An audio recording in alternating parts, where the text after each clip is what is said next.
Yamaha's YZF-R6 was ahead of its time when released for the 2008 model year. So much that it went 9 years in the same clothes. Not anymore. Feast your eyes on the Tuning Fork brand's new and most certainly improved YZF-R6.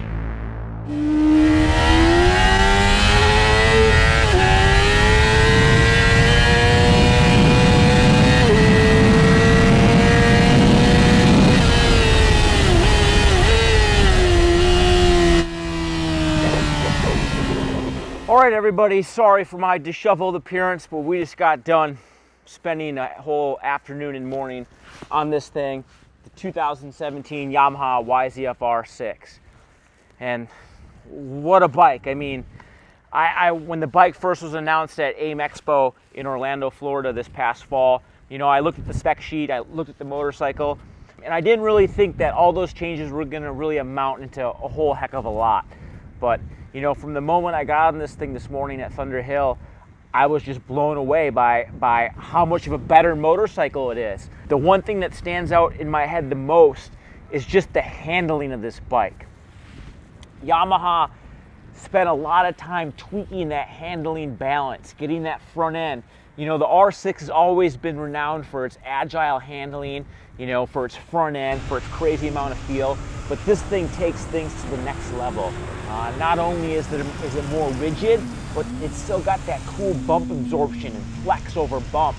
I mean, you can charge really hard on the front end of this bike, and it gives you that precise feel that you need, but not so sharp where it doesn't go over the bumps well. I was amazed at how good it was during corner entry. This bike almost reminds me of like what it would be like to ride one of those old YZR 500s, you know, with the Delta Box generation frame. Those things were renowned for their light and lively handling, and that's what this 2017 R6 is all about. I would go so far to say that this motorcycle is perhaps, actually not perhaps, it probably is the best handling Yamaha street bike you can buy. You know, for wailing around a track, for wailing around your favorite sporty canyon road, you know, you can't beat this thing. This bike handled that good. It actually took me a second to acclimate to how nimble it was. You know, I'm usually used to riding 1000cc sport bikes or bigger street bikes, and this thing would it would turn on a dime, you know, and it weighs so little that you can just go into corners so deep. It's like almost like you don't even need the front brake. But when you do need the front brakes, this thing has a potent set. The rotors actually grew by 10 millimeters. You wouldn't think that little diameter change would make a difference, but that along with the updated master cylinder, the braking sensation and the amount of feel you have with the lever is absurd. Like, I couldn't believe how deep you can use these brakes. You know, the trail braking response is just phenomenal. And the ABS system, you know, I'm usually not a big fan of ABS, but the system on this YZF-R6, it works great. Even at a track pace, even with Bridgestone Batlax R10 race tires. The ABS works that good on this bike.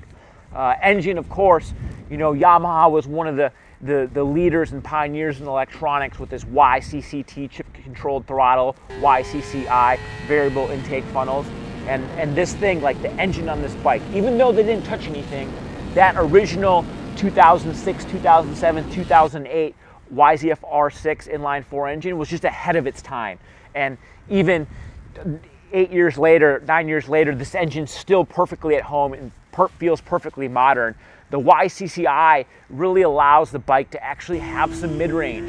You know, 600cc super sports always get a bad rap for, you know, kind of falling flat, not having a lot of mid-range torque. But this thing does. You can actually kind of pull a taller gear, say fourth gear, where on other bikes you maybe have to use third.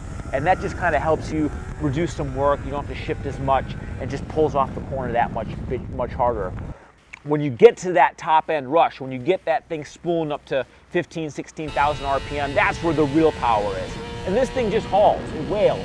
And with that Yamaha accessory quick shifter, it makes upshifts just like lightning fast. You know, the auto blip downshift would have been a nice add-on for this bike. I would definitely like that feature, but it's not a deal breaker. You know, the quick shifter definitely does make it more fun to ride and allows you to harness that power band a lot easier. If you've ever ridden a two-stroke, you know, dirt bike, like a 250, 500 two-stroke dirt bike. These R6s are a lot like that, like those bikes. These things like to rev. You know, down low, they don't have a lot of meat. You know, mid-range and up top though, that's where those things like to live. If you ride them like that and rev them hard, they'll deliver.